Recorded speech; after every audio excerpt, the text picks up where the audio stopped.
pripremio nekoliko propovjedi, haleluja, koje bih želio podijeliti sa vama.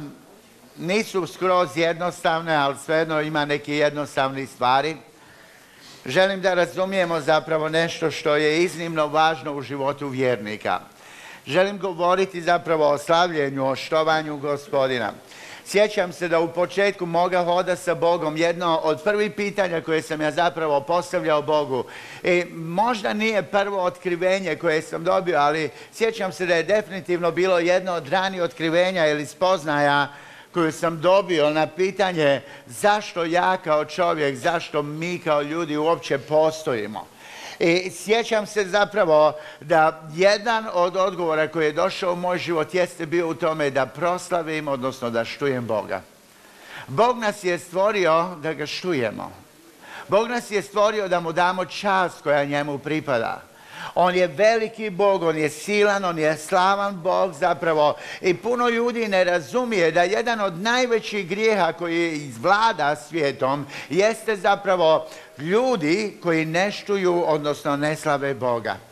Ne dati stvoritelju čast koja stvoritelju pripada jeste jedan od najvećih grijeha na svijetu. Možda čovjek nikad nije slagao, možda nikad nije ubio, možda nikad nije ukrao, možda nikad nije, ne znam nijakoju groznu stvar učinio. I možda se smatra zapravo dobrim čovjekom. Ali ako on ne daje svojim životom slavu svome stvoritelju, on živi u grijehu. Jer stvorenje jeste pozvano zapravo proslaviti Gospodina. Mi smo pozvani zapravo slaviti Gospodina zato što nas je stvorio. Mi smo pozvani zapravo slaviti Gospodina za sve prilike koje nam u životu daje. Mi smo pozvani, drugi razlog, pokazat ću vam pismo, zapravo to govori. Drugi razlog, prvi razlog jeste slaviti ga zbog toga što je on stvoritelj. Drugi razlog, slaviti ga zbog toga što je on otkupitelj. Otkrivenje 4.11 kaže: dostojan si, Gospodine Bože naš, primiti slavu, čast i moć, jer ti si sve stvorio i tvojom voljom sve postade i bi stvoreno. U nebu zapravo starci, u nebu anđeli, u nebu cijelo stvorenje slavi Gospodina zato što je Gospodin stvoritelj, zato što je Gospodin nas stvorio. Haleluja. To je nešto što je vrlo važno da razumijemo. Puno ljudi slavi Boga kad dobije na lotu 1000, ne znam, kuna. Da vam kažem, to nije razlog za slaviti Boga, da dobiješ 10 miliona, milijardi ili ne znam nija koliko kuna. Razlog za slaviti Boga, zašto stvorenje treba slaviti Boga, zašto ti i ja trebamo slaviti Boga, nije zbog toga što nas je on iscijelio, nije zbog toga što nas je blagoslovio, nije zbog toga što smo zdravi, nije zbog toga što smo uspješni, nego zbog toga što nas je Bog stvorio. I kad ne činimo to zapravo, mi živimo u grijehu. Jer stvorenje je pozvano slaviti stvoritelja. Za nas koji smo novorođeni, ovo prvo se odnosi na sve ljude, bilo da su spašeni ili nespašeni, bilo da su crni ili bijeli, žuti ili crveni, uopće nije važno zapravo. Svako stvorenje na licu zemlje jeste pozvano slaviti Gospodina. Drugi razlog odnosi se posebno na nas koji smo kršćani, nalazi se u Otkrivenju 5.9, kaže: pjevali su novu pjesmu, dostojan si uzeti knjigu i otvoriti njezine pečate, jer si bio zaklan i otkupio si. Recite, otkupio si. Haleluja. Dostojan si jer si se predao za nas, jer si otkupio nas krvlju svojom za Boga ljude iz svakog plemena, jezika, puka i naroda. On je dostojan slavljenja zbog toga što nas je otkupio. On nije dostojan slavljenja zbog toga što imaš puno novaca, zbog toga što si zdrav ili zdrava, zbog toga što te iscijelio, zbog toga što te oslobodio. On je dostojan zbog toga što te je otkupio. Haleluja. Ovo je iznimno važno, jer ponekad u nama neprijatelj nas prevari zapravo i kažemo: ok, sad imam razlog za slaviti Boga zbog toga što me iscijelio, zbog toga što me oslobodio, zbog toga što me financijski blagoslovio ili na neki drugi način. I onda slavimo ga samo tada. Da vam kažem, to je plus. Mi imamo razlog slaviti Gospodina zbog toga što smo otkupljeni. Haleluja. Prvo, stvoreni smo od njega, drugo, otkupljeni smo od njega. I ponovo ću vam reći, rekao sam to nedavno također u crkvi. Nema veze ako sam bolestan, nema veze ako se patim u životu, nema veze ako umrem brzo zapravo. Ako uđem u raj, ja sam više nego pobjednik. Toliko puno ljudi gleda na trenutnu stvar. Međutim, Isus nije došao da bi nas samo iscijelio, on je došao da bi nas spasio, da bi nam dao život vječni, a to je puno važnije zapravo od toga da li sam zdrav, da li imam trenutno novaca i kroz koje teškoće trenutno prolazim. Iznimno je važno da naša vječnost jeste osigurana i da smo primili život vječni. To je najveće od svega. Međutim, đavo nas prevari. I ove prolazne materijalne stvari postanu dominantne u našem životu i zbog njih zapravo izgubimo radost života koju trebamo imati zapravo u našem životu. Pozvani smo slaviti Boga zbog toga što nas je Bog stvorio. Mi kao kršćani novorođeni koji imamo život vječni, pozvani smo ga slaviti iz još jednog izvanredno velikog razloga, a to je što nas je otkupio. Nevjerni ljudi su pozvani slaviti Gospodina. Što je slavljenje i štovanje? Slavljenje i štovanje zapravo čini iznimno puno stvari u životu vjernika. Ono je vrata u Božju prisutnost. Kad nas Bog poziva pred svoje lice, on nas poziva da dođemo sa slavljenjem, sa hvalama, sa štovanjem njega. Slavljenje zapravo jeste pružanje ruku djeteta prema ocu da otac ili majka, roditelj zapravo podigne svoje dijete. To je ono što Bog čini dok mi dolazimo sa slavljenjem pred njega. Ono je zapravo duša koja traži svoga stvoritelja. Onaj koji ga ima zapravo, kroz njega traži zapravo stvoritelja i želi imati zajedništvo sa njime. Ono je također lijek za tvoju dušu i za tvoje tijelo. Puno ljudi nije svjesno da može biti iscijeljeno za vrijeme slavljenja. I ne oslobađaju svoju vjeru da prime iscjeljenje. Jer u slavljenju Boga jeste iscjeljenje. Bog prebiva, pismo kaže, u slavljenju svoga naroda. Haleluja. Dok mi slavimo njega, njegova prisutnost je tu na različite načine. Može biti proroštvo, može biti iscjeljenje, može biti oslobođenje ili nešto sljedeće. Bog želi dotaći te za vrijeme slavljenja. Puno ljudi zapravo griješi na vrlo jednostavan način. Ne znaju se prepustiti slavljenju, ne znaju se prepustiti doticaju Božjem u slavljenju. I ovdje je vrlo važna stvar, da bi doista mogli štovati Gospodina onako kako trebamo, onda moramo utvrditi nekoliko stvari. Prva stvar, ti ne možeš štovati Boga ako ga ne poznaješ. Ti možeš pjevati. Ti možeš možda svirati instrumente. Ti možeš ići u crkvu, moliti, ali Boga ne možeš štovati dok ga ne upoznaš. Tek kad ga upoznaš, možeš ga na pravi način štovati. Spoznaja i otkrivenje otvara vrata za slavljenje i štovanje. I dvije su osnovne spoznaje koje trebamo imati. Ima još stvari koje možemo graditi, ali dvije su osnovne spoznaje koje trebamo imati. Prva spoznaja jeste tko i kakvi smo mi. Ako ti ne znaš tko si ti, ako ne znaš zapravo kakav si ti, ako ne znaš kojim putem koračaš zapravo i što jeste pred tobom, ti nikad nećeš moći štovati Boga onako kako treba. Ako imaš krivo mišljenje o tomu tko si ti. Znate, ja sam sreo jako puno ljudi i nemam doista ništa protiv njihove dobrote. Ja sam dobar čovjek, ja sam pravedan, ja nikoga nisam zapravo povrijedio, ja sam uvijek činio dobra djela, nikome štetu nisam nanio. Ja sam uvijek proviđao za sebe i druge i sve su to pozitivne stvari. Same po sebi one nisu zapravo loše. Međutim, ljudi su uhvaćeni zapravo u njih i oni sebe ne vide onako kao što bi trebali vidjeti. Ma koliko dobri mi bili, mi smo griješnici. Ja sam možda bolji od Tomislava ili Tomislav je bolji od mene. Ja sam bolji od Tomislava i Tomislav je bolji od mene. Haleluja. Razumijete? Mogu se ja uspoređivati sa ljudima, ali kad stanem pred Boga ja sam grešnik. Jer sam zgriješio mišlju, riječju ili djelom. I pred Bogom zapravo, Bog vidi moj grijeh. Ja sam zapravo grešnik. I još sam grešnik naravno zbog toga što sam primio narav moga praoca, zapravo Adama. Budući da sam primio tu narav, ja sam osuđen, ti si osuđena na propast.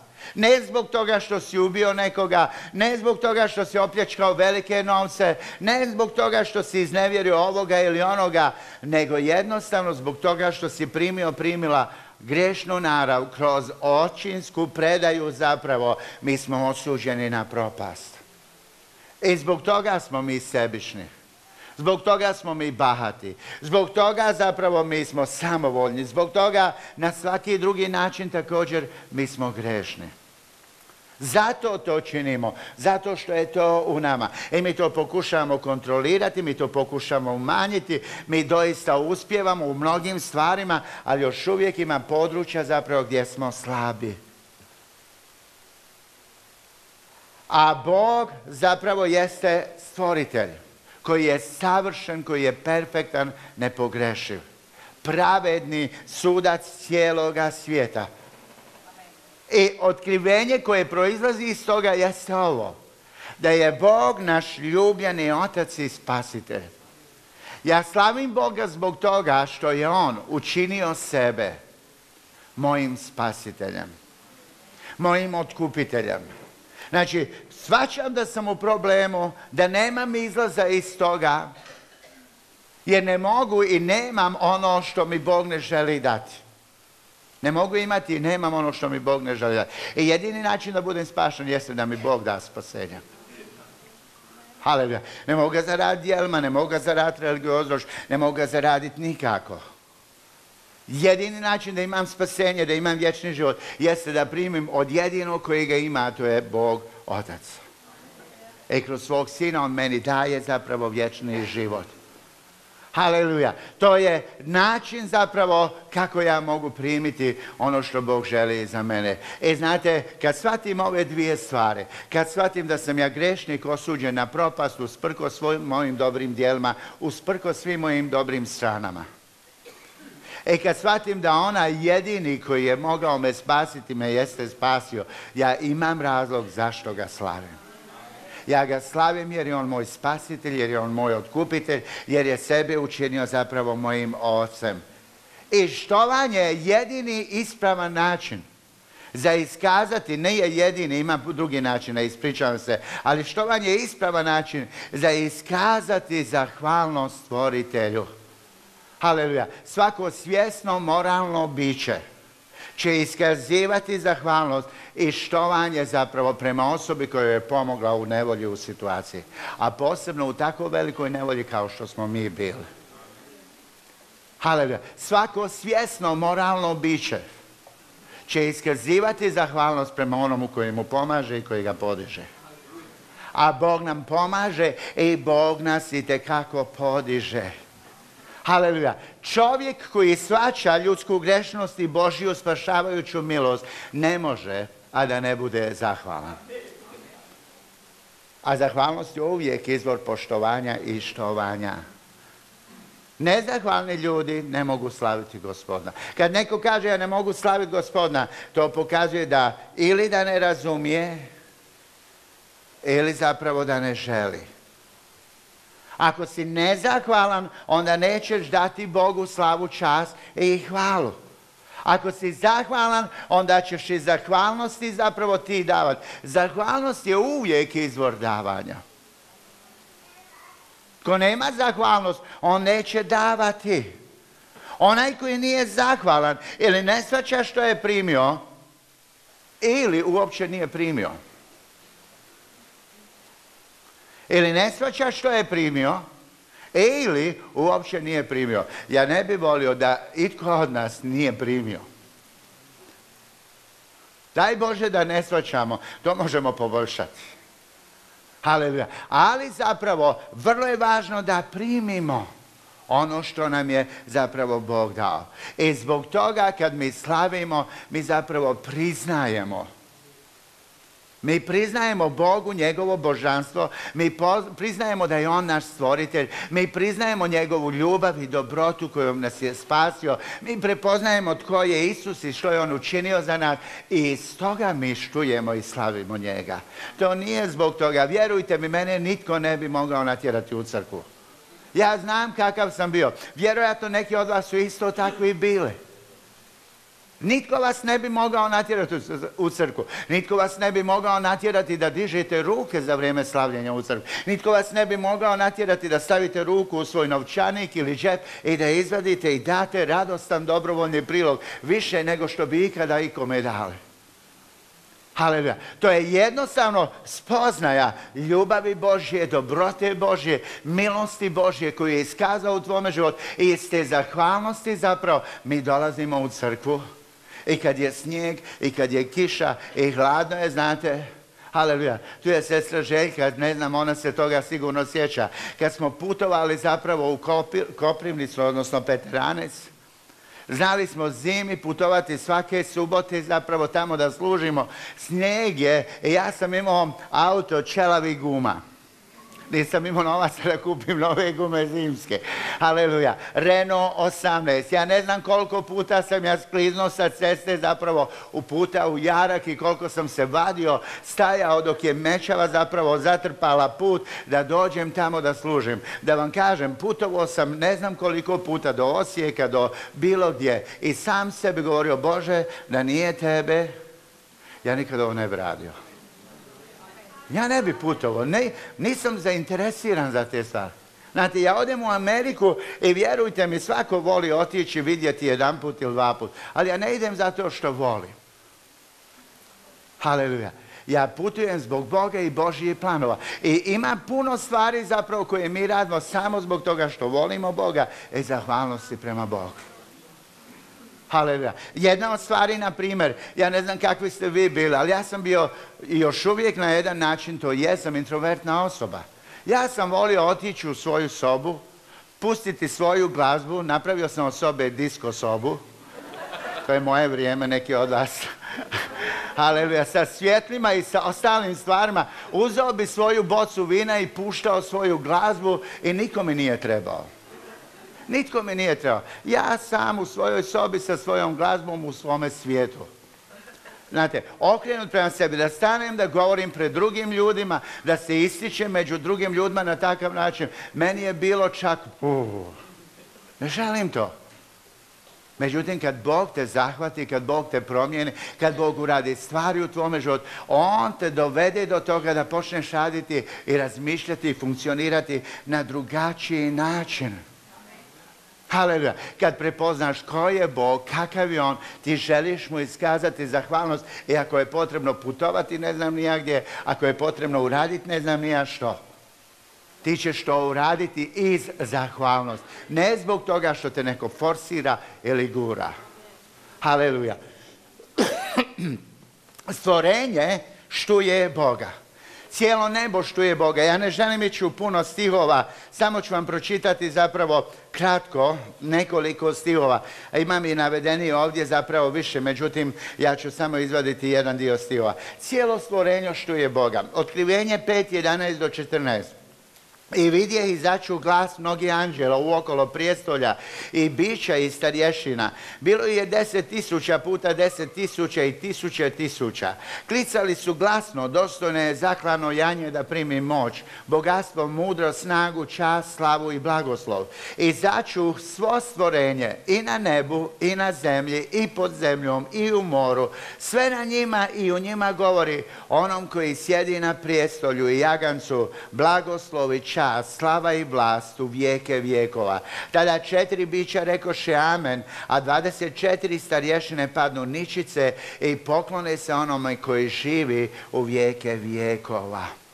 Cijelo stvorenje zapravo u sebi ima to i cijelo stvorenje prije ili kasnije slavi ili slavit će Boga. Štovanje Boga jeste ucrtano u narav stvorenja. Haleluja. Štovanje zapravo jeste ucrtano i u ljudsku narav. Svatko od nas voli biti poštovan. To je unutra zapravo u tebi. Ti želiš da ti netko iskaže čast, odnosno poštovanje. I nema ništa loše u tome do određene mjere. Stvorenje želi i treba primiti zapravo poštovanje. Mislim da o tome ne trebamo puno govoriti. Svi želimo biti poštovani, svi želimo biti cijenjeni. To je potreba. Međutim, također mi smo stvoreni da iskažemo poštovanje Bogu i ljudima. Haleluja. Da iskažemo, da damo, da od sebe zapravo damo. Haleluja. Jedna definicija štovanja je imati poštovanje ili jak osjećaj za nekoga ili nešto. Snažno obožavati nekoga. I ovo je situacija. Nema osobe prema toj definiciji. Nema osobe koja ne štuje. Ti možeš biti ateista, agnostik, ti možeš biti vjernik ove ili one provijencije. Ono što je situacija, ti sigurno štuješ nekoga. Možda štuješ Jahu, možda štuješ Allaha, možda štuješ Isusa, možda štuješ znanost, možda štuješ sebe, možda novce, možda glazbu, možda ljudsko tijelo ili mnoge druge različite stvari. Pitanje je zapravo koga ljudi štuju. Svi štuju. Svi zapravo poštuju i štuju nekoga ili nešto. Haleluja. I vidimo u riječi Božjoj da nebo, da stvorenje štuje nekoga. U čije štovanje ćeš se ti uključiti? Kojeg štovanja ti ćeš postati dio? To je odluka zapravo koja je na tebi i meni. Ali ovdje je stvar, ako želiš štovati Boga, i ovo je iznimno, iznimno važno. Mi ne možemo štovati Boga kako mi želimo. Recite nekomu do sebe, ne možeš štovati Boga kako ti želiš. Ako ne razmišlja o tomu što ti je rekao, recimo zašto ne razmisliš o tome? Vidite mu u očima da li razmišlja o tome što ti govori. Haleluja. Ne možemo štovati Boga kako mi želimo. Ovo je iznimno važno. Ja ću štovat Boga na ovaj način. Da li je to u skladu s onim što Bog želi? Ako to nije u skladu s onim što Bog želi, ti ne štuješ Boga, ti štuješ sebe. Ti štuješ svoje mišljenje. Ti štuješ svoj način. Bog traži od nas da ga štujemo na određeni način. Hebrejima 12:28. I zato, budući da smo primili kraljevstvo koje se ne može uzdrmati, imajmo milost po kojoj možemo štovati ili služiti Boga, kako koji prijevod kaže. Štovati Boga na njemu prihvatljiv način s poštovanjem i strahom Božjim. Zapazite ovdje izraz. Imajmo milost, ispričavam se, po kojoj možemo štovati Boga na njemu prihvatljiv način. Štovati Boga na njemu prihvatljiv način. Štovati Boga na njemu prihvatljiv način. Bog traži da mi štujemo njega na njemu prihvatljiv način. Ne nama prihvatljiv način. Haleluja. Znate, razgovaram neki dan sa jednom osobom, vrlo, vrlo dragom osobom. Ona govori kako ona ima svoj odnos sa Bogom i kako ona štuje Boga na svoj način.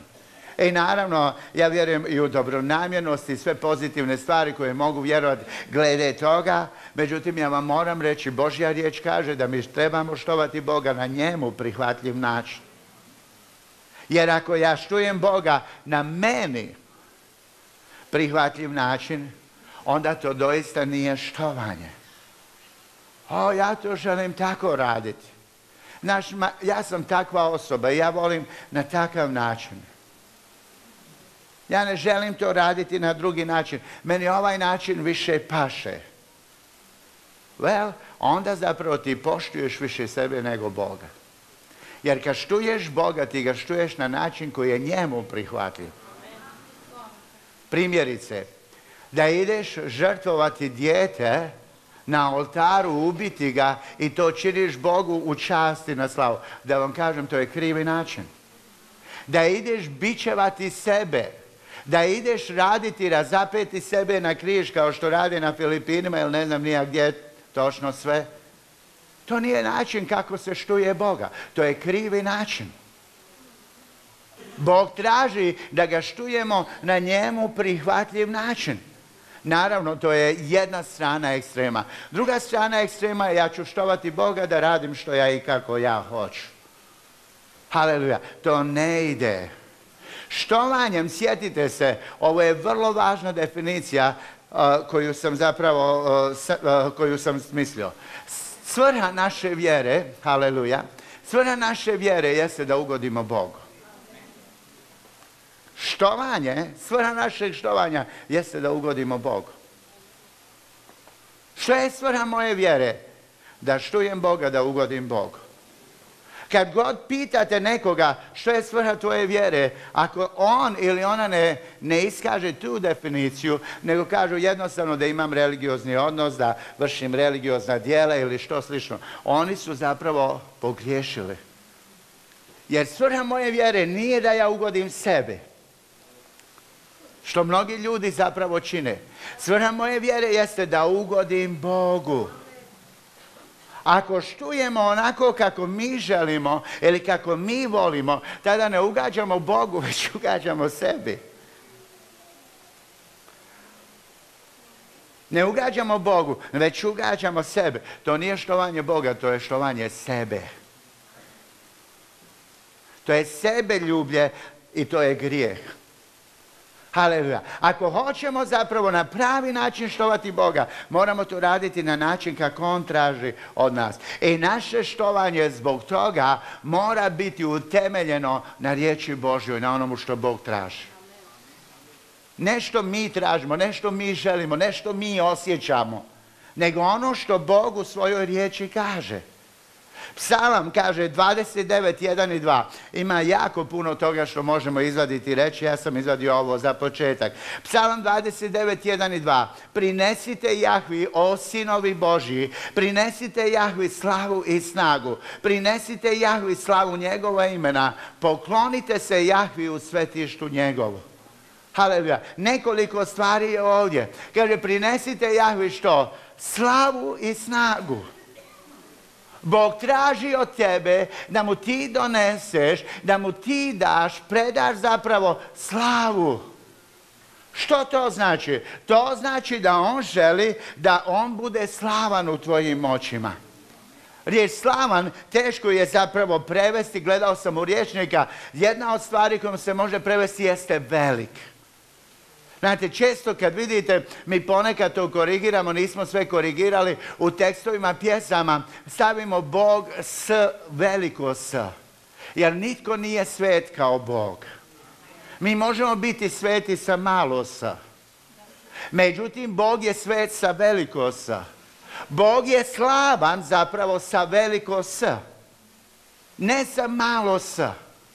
I on traži od nas da bude slavan zapravo na takav način. Velik na takav način. Najveći. Iznad zapravo svih drugih u našem životu. Ako je on kao, ne znam, Marko, Janko ili bilo tko drugi, onda to nije to. Zato u prvoj zapovjedi Bog kaže, nemaj drugih bogova uz mene. Ja sam Jahve Bog tvoj i nemaj drugih bogova uz mene. Nitko nije ravan Bogu. Haleluja. I u tvome slavljenju, kad Bog kaže da ga mi slavimo, on želi da mi budemo slavni u njemu, da zapravo on bude slavan u našim životima iznad svega. Da ga mi slavimo iznad svega. Da ga mi uzdižemo, da ga veličamo iznad svega. Haleluja. I to dovodi nas zapravo u ispravnu poziciju.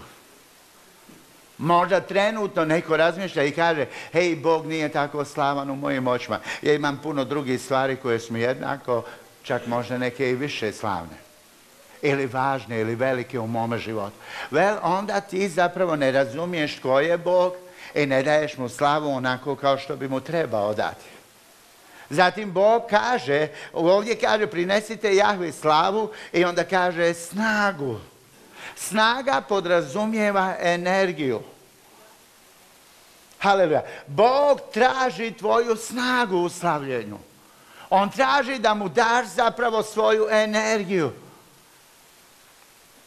Ne možeš slaviti Boga tiho, sjedeći zapravo. Ako daješ energiju, tako se vrlo malo energije troši.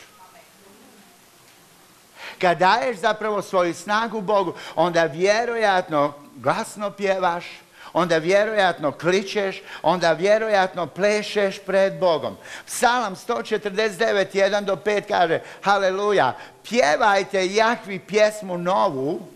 Neki vole samo stare pjesme i stare su odlične neke pjesme, ali i nove pjesme Bog voli, haleluja. I u zboru sveti hvalu njegovu. Nek se raduje Izrael stvoritelju svojem, kralju svom neka kliču sinovi Siona, neka u kolu hvale ime njegovo, bubnjom i citarom neka ga slave, jer Jahve ljubi narod svoj, spasenjem ovjenčava ponizne, neka se sveti raduju u slavi, neka kliču sležaja svojih.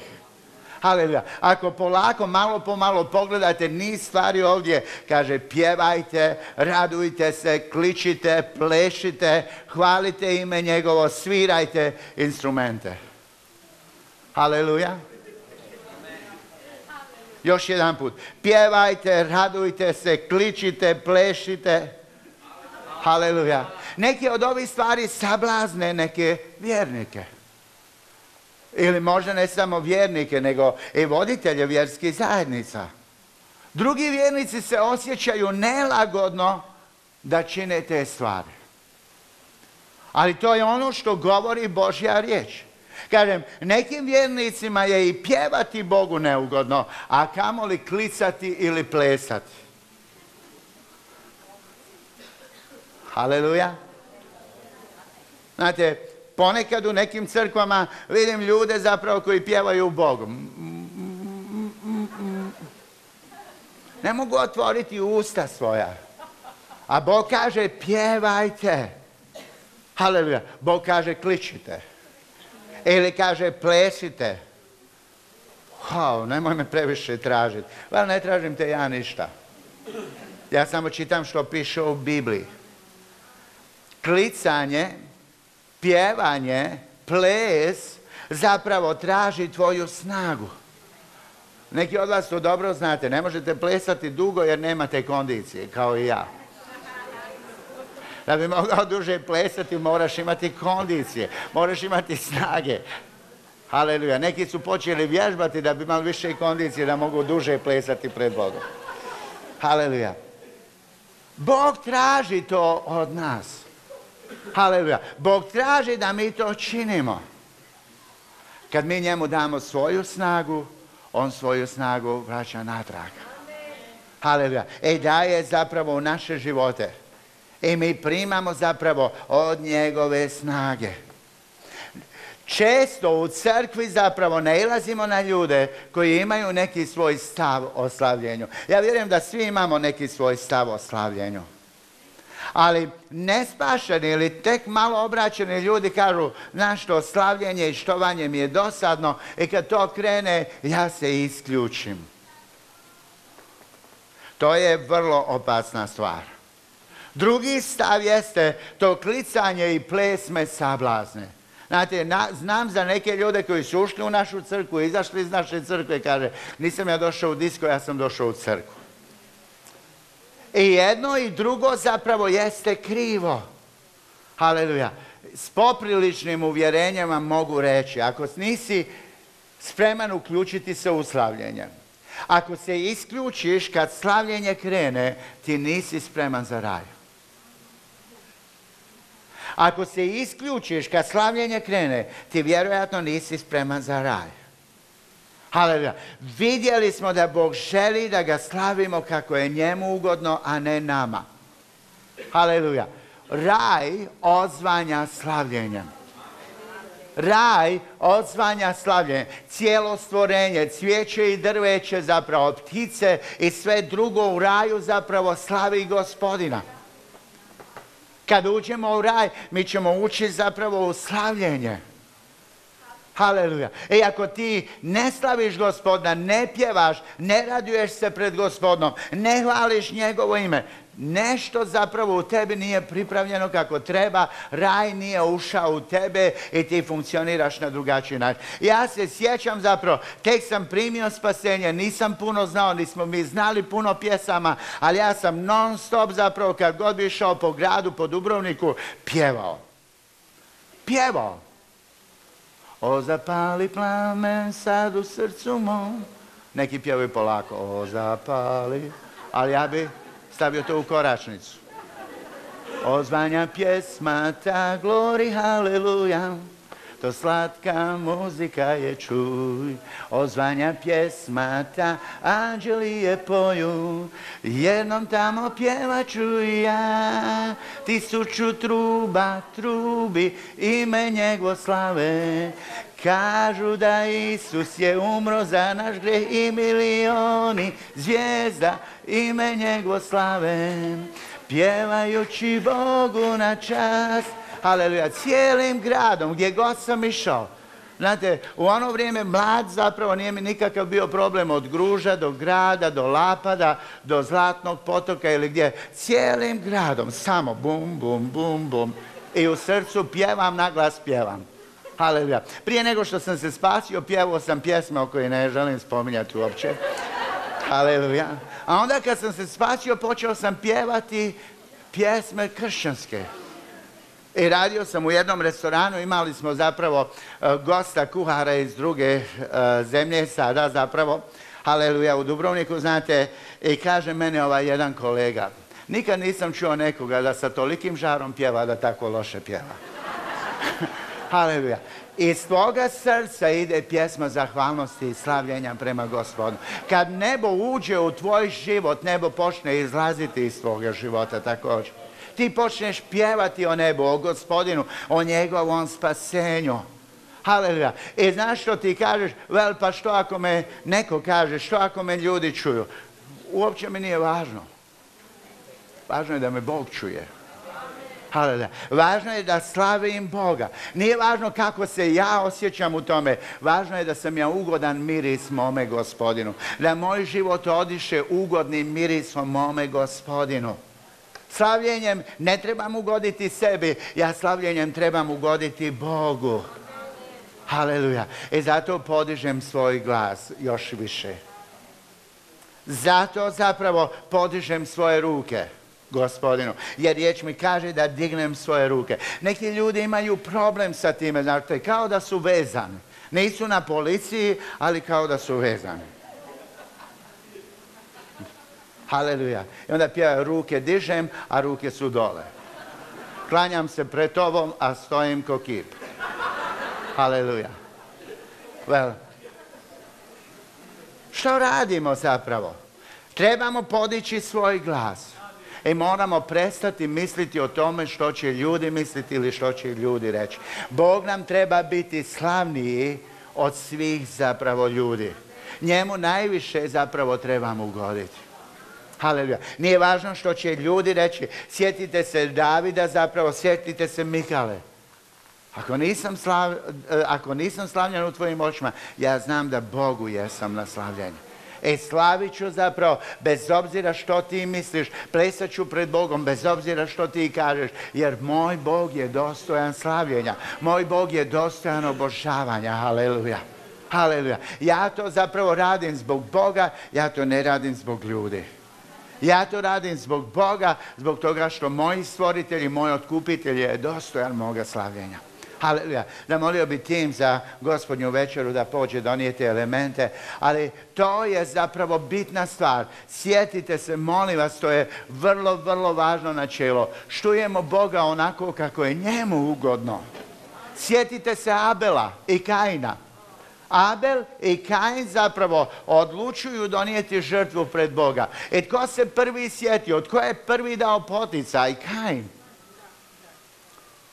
Međutim, kad je došlo vrijeme i kad su oni prinijeli žrtvu, što se dogodilo? Kaže, Bog na Abelovu žrtvu pogleda sa naklonošću, a kaže, na Kainovu žrtvu ni pogleda ne svrati. Zašto? Zato što jedna žrtva jeste bila Bogu ugodna, druga žrtva nije bila Bogu ugodna. Jesu obojica prinosili žrtvu pred Bogom? Jesu. Ali je bilo pitanje kvalitete žrtve. Jedan je donio ono što Bog želi, drugi je donio ono što on želi. Kain se rasrdi. Znaš što? Nemoj se srditi na Boga. Zbog toga što nisi uradio ono što si trebao uraditi. Zbog toga što je Bog zapravo nije pogledao na ono što ti radiš. Srdi se na sebe i promijeni. Počni mu prinositi ono što on traži od tebe. I onda će te on blagosloviti, onda će te on nagraditi, onda će te on spominjati i učiniti stvari koje zapravo želi učiniti u tvome i u mome životu. Haleluja. To su neke osnove zapravo slavljenja. Dragi gledatelji, želim bi podijeliti nešto sa vama što je vrlo važno. Mi vjerujemo da punina Božjeg blagoslova dolaze kroz međusobnu razmjenu. Bog je dao sebe nama da bi mi dali sebe njemu. Pismo vrlo jasno kaže, jedan je umro umjesto sviju, da oni koji žive, ne žive samo za sebe, nego za onoga koji je umro i uskrsnuo za nje. U Galačanima poslanici u 6. poglavlju Biblija kaže, svatko će nositi vlastito breme. 6. stih, a poučavani u nauci neka dijeli sva svoja dobra sa svojim učiteljem. Ne varajte se, Bog se ne da ismjehivati. Što tko sije, to će i žeti. Tko sije u svoje tijelo, iz tijela će žeti propast, a tko sije u duh, iz duha će žeti život vječni. Neka nam ne dodija činiti dobro, jer ćemo u svoje vrijeme žeti ako sad ne malakšemo. Mnogi ljudi zapravo gledaju i kažu mi da im puno znače zapravo propovjede koje imaju priliku vidjeti putem YouTube-a od riječi života. Želimo vas ohrabriti da dobijete puninu blagoslova. Ja vjerujem da i do sada jeste bili blagoslovljeni, ali postoji taj moment kad punina blagoslova uđe u vaš život. A ta punina blagoslova uđe u naš život kada mi obratimo pozornost na ove riječi koje ovdje stoje. Kaže, a poučavani u nauci neka dijeli sva svoja dobra sa svojim učiteljem. Riječ života, crkva Riječ života i njeni članovi zapravo preuzela je na sebe jednu odgovornost pa i financijsko breme da možemo zapravo biti na blagoslov vama. Potrebno je zapravo toliko puno toga da može riječ Božja doći bilo na YouTube, bilo na televiziju ili u neki drugi mediji i doprijeti za vas. Jedan put kad doprije do vas, onda vam može biti na blagoslov. Zbog toga Biblija kaže, poučavani u nauci neka dijeli sva svoja dobra sa svojim učiteljem. Želim bi vas ohrabriti da sijete u ovu službu, jer vjerujemo da iz vašeg sijanja proizaći će ta razlika koja čini da primimo puninu blagoslova. Ako samo primamo, a ništa ne dajemo, tada zapravo nismo pripravni za puninu blagoslova koju Bog želi za nas. I riječ Božja vrlo jasno kaže, dajte pa će vam se davati, dobra, zbijena, stresena i preobilna mjera, iskrenut će vam se uz kut, jer će vam se mjeriti mjerom kojom mjerite. Ovdje Biblija govori o onomu što neki nazivaju zapravo ključem, zlatnim ključem za mnoga područja našeg života. Ako želimo zapravo da primimo od Boga, ako želimo da primimo određene stvari u svoj život, ključ nije da uzimamo, ključ je da dajemo. Dajte pa će vam se davati. Dobra, zbijena, stresena i preobilna mjera. I onda ovdje vrlo jasno kaže jer će vam se mjeriti mjerom kojom mjerite.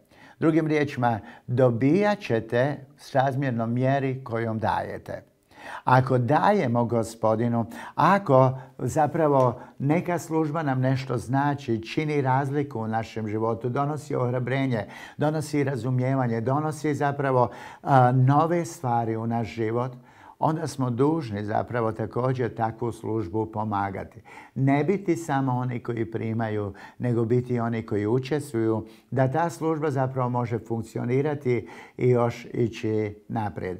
Mi bi voljeli da u Hrvatskoj i dalje zapravo imamo mogućnosti koje u nekim drugim zemljama ljudi imaju, gdje su ljudi naučili zapravo učestvovati u onome što jeste djelo Božje, u onome što pomaže ljudima na izgradnju. Naravno, ovo je naša zamolba, ovo je naš prijedlog. Vi ćete odlučiti želite li biti dio toga. Ako želite, mi vjerujemo da ta razlika koja čini da iz blagoslova pređemo u puninu blagoslova, dogodit će se u vašem životu. Želimo vam Božji blagoslov.